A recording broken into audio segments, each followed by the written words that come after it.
Naka-avail po ang munisipyo ng Surala ng SWAIB project, yung ating swine artificial insemination sa barangay through the AATI, kung saan po ito ay suporta during the time na nagkaroon po tayo ng ESF.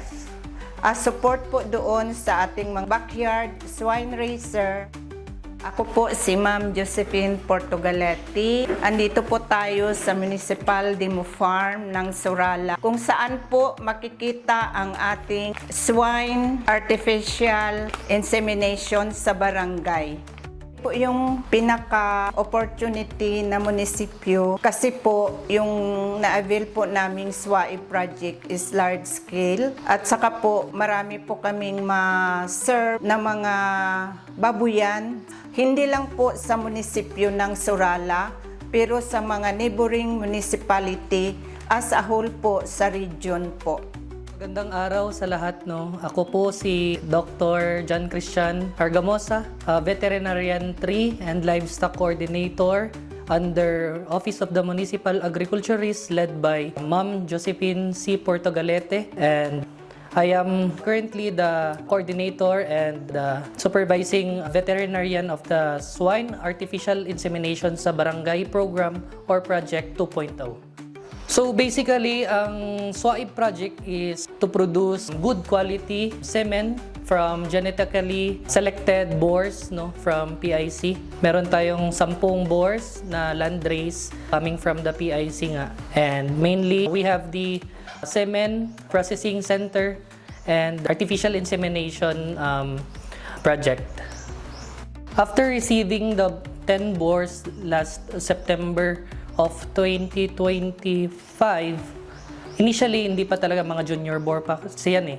Yung tatlo, which is yung mga GP, is around 5 to 6 months old pa.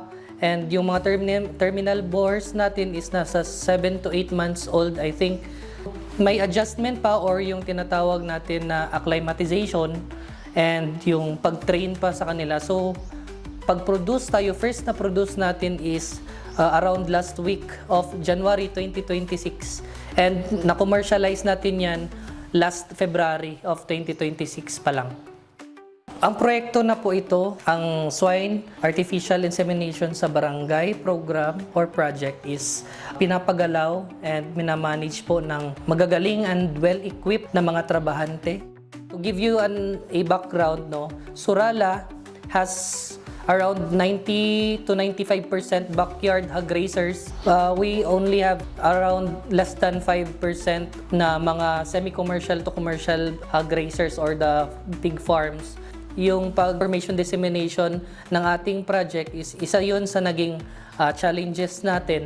Na-receive yung ating project is nakapagbigay na tayo ng information dissemination per barangay about dito sa magiging project pa lang natin dati, which is yung SWAIB nga na project. Every barangay to barangay, nagkaroon kami and nagkandak kami ng seminar, information dissemination, and pagpapakilala sa ongoing natin na SWAIB project. So, yun yung naging challenges. Number 2 is yung elimination and eradication of the traveling boar. So, since na halos puro backyard yung ating mga pig farms dito, they rely only sa mga traveling boars.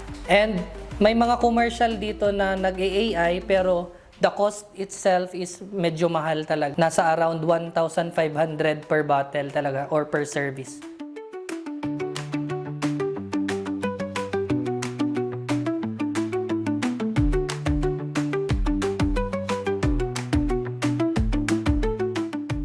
Ang nai-offer ngayon ng ating SWAIB project is yung pagpuproduce and pagbibigay ng magandang similya or yung genetically proven and genetically chosen na pure breeds na mga similya galing sa pure breeds natin na mga boar. And number 2 is yung ASF-free natin na similya, no. Isang threat kasi yan na especially sa mga traveling boars na makapagdadala or makapag-transmit ng ASF from one farm to another farm through sa boar and sa kanilang sasakyan. Ini-ensure natin and na-assure natin ang ating mga farmers na itong pinoproduce natin na similya, itong pagbibigay natin ng serbisyo through artificial insemination is ASF free. So yun po, malinis, garantisado, and genetically proven na similya. With affordable price, syempre. Hindi natin i-compete ang ating presyo sa mga commercials dahil since ito ay government fund, is makakasiguro po na mura ang ating mga pinoproduce na similya. Nakikita ko ang SWAIB project po ng Surala magiging oportunidad doon sa mga farmer natin na magbababoy, ma-enhance or ma-upgrade yung kanilang mga baboyan dahil yung mga baboy na ibinigay dito is hindi po siya ordinary na mga baboy. So, hopefully sa hinaharap, hindi lang po ang Surala ang mabigyan ng oportunidad, kundi po sa mga magbababoy ng mga within sa region or South Cotabato.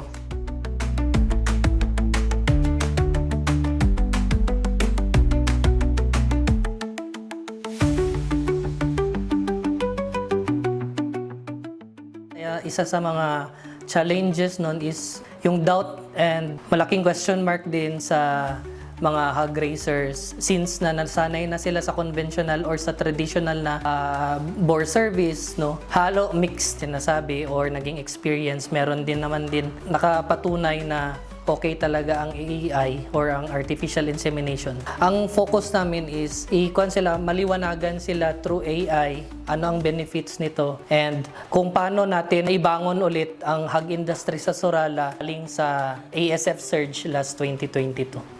Pinaka-basic nagiging challenges namin in everyday's process, no, ng ating project. Number one is siyempre yung maintenance ng mga baboy, especially health and management. Di natin may iwasan talaga na nagkakaroon din ng may mga times na parang walang gana ang mga boar, so nakakapag-produce ng mga similya.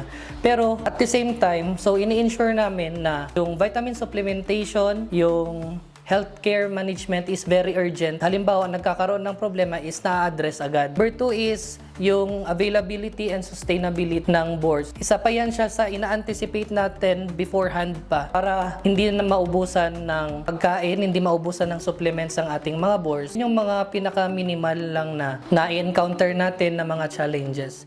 Isang requirement talaga ng SWAIB is dapat yung supply talaga ng kuryente and tubig. Nasa last quarter of December and mga January siguro nagkaroon ng fluctuation talaga, especially sa kuryente and sa tubig. In-address naman through sa ating municipal agriculturist and bigyan naman ng action kagad. Kasi hindi pwedeng pabayaan yung mga boars natin, no? Hindi sila pwedeng pagutuman, hindi sila pwedeng mainitan, and especially hindi sila pwedeng mauaw. Yun yung ating focus talaga sa ating board para pagbalik nun is makaproduce din sila and makapagbigay ng magandang quality ng similya.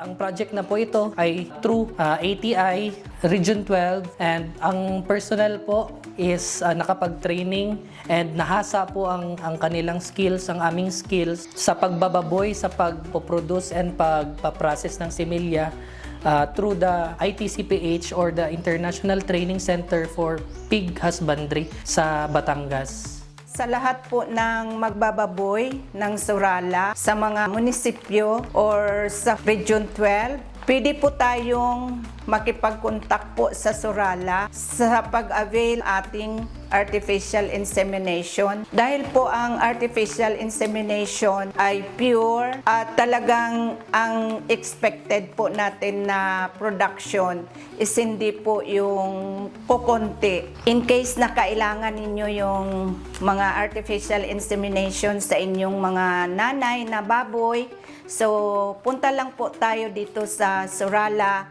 at ano lang po sa kay Dr. Jan Argamusa.